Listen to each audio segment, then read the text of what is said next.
राधे राधे दोस्तों, हमारे चैनल में आपका स्वागत है। आज हम आपको एक नई कहानी नामर्द सुनाने जा रहे हैं। कहानी को आप पूरा सुनिए और हमें कमेंट करिए कि आपको यह कहानी कैसे लगी।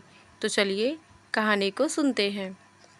राधा का चेहरा लाल जोड़े में चांद की तरह दमक रहा था। कमरे में हल्का गुलाब और चंदन का मिश्रित इत्र फैला हुआ था। दीवारों पर फूलों की सजावट थी, लेकिन राधा की आंखें दरवाजे की तरफ एक ही सवाल लिए टिकी थीं। अब मेरी जिंदगी बदलने वाली है। क्या वह मुझसे वैसे ही प्यार करेगा जैसे एक औरत को चाहिए? दरवाज़ा खुला। विराट अंदर आया। लंबा, गोरा, शांत चेहरा। राधा ने उठकर झुकते हुए पाँव छुए। विराट ने हल्की मुस्कान दी और धीरे से कहा, इसकी ज़रूरत नहीं है। तुम्हारी जगह मेरे दिल में है। कुछ देर दोनों के बीच चुप्पी रही। राधा ने धीरे से कहा, आप मेरे पहले पुरुष हैं और उम्मीद है आखिरी भी। विराट मुस्कुराया, लेकिन उस मुस्कान में गर्मजोशी नहीं थी। कुछ छुपा हुआ था, जैसे कोई डर, कोई बोझ। वह राधा के पास बैठा, लेकिन फिर अचानक उठ खड़ा हुआ। आज बहुत थक गया हूँ, सो जाएं। राधा कुछ बोल न सकी। उस रात न कोई स्पर्श हुआ, न कोई बात। राधा हर रात कुछ उम्मीद लेकर बैठती, हर सुबह अकेलापन लेकर उठती। धीरे धीरे रिश्ते में स्पर्श की जगह संकोच ने ले ली और संवाद की जगह खामोशी। एक दिन राधा ने हिम्मत करके पूछा, आप मुझसे दूर क्यों रहते हैं? विराट ने टालने वाले लहजे में कहा, तुम्हें गलतफहमी हो रही है। लेकिन वो गलतफहमी नहीं थी, वो कड़वा सच था। एक दिन राधा अकेले डॉक्टर कश्यप के पास गई। उसने चुपके से टेस्ट करवाए। रिपोर्ट ने जैसे उसके सपनों पर पानी फेर दिया। विराट जैविक रूप से संतान उत्पन्न करने में असमर्थ था। डॉक्टर ने कहा, यह रोग जन्म से है, लेकिन इलाज संभव नहीं।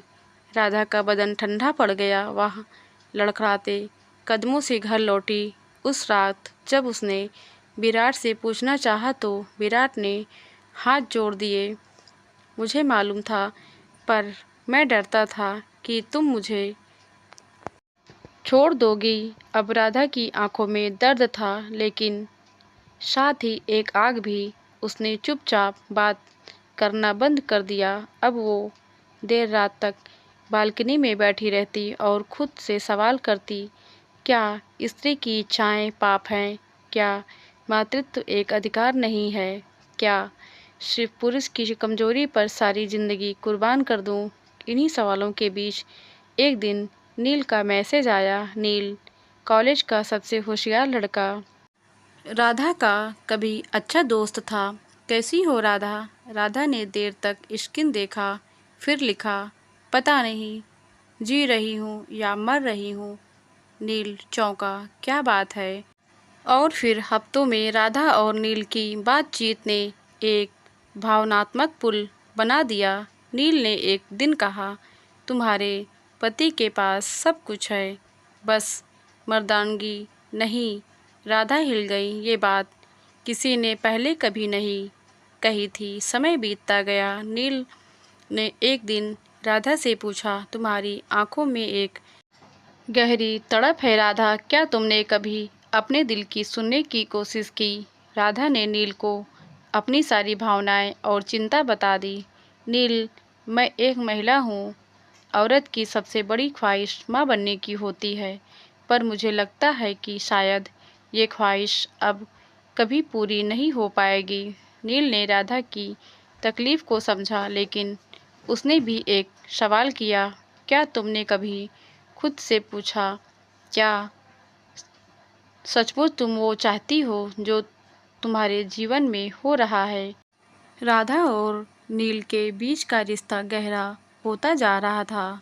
नील ने एक दिन कहा, तुम अपनी खुशियाँ और सपने छोड़ने की कीमत पर क्या पाओगी राधा?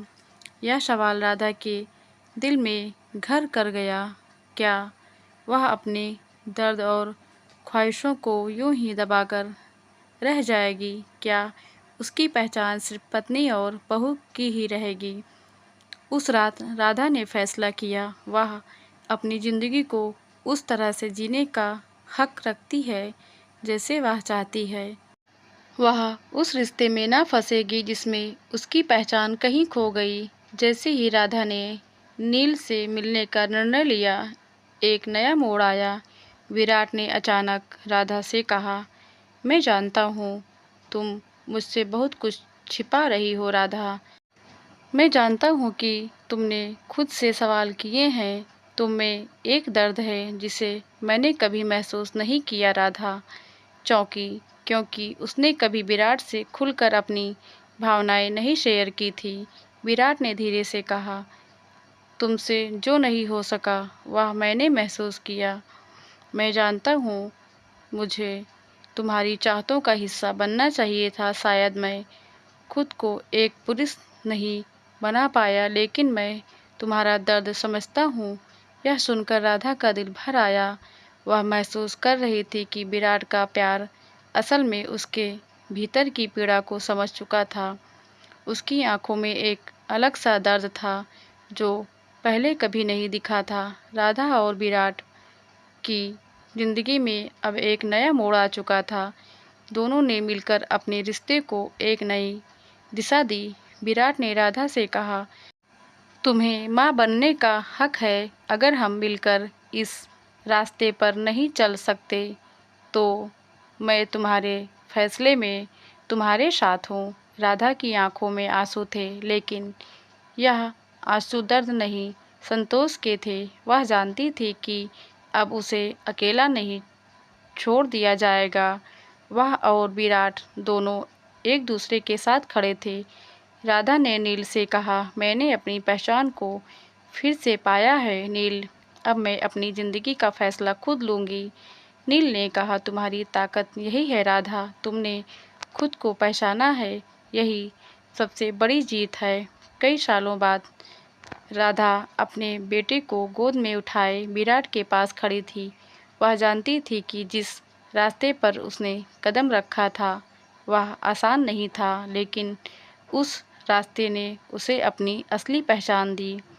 विराट ने राधा की तरफ देखा और कहा, तुमने खुद को कभी हारने नहीं दिया, यही तो मर्द की पहचान है। वह कभी हार नहीं मानता।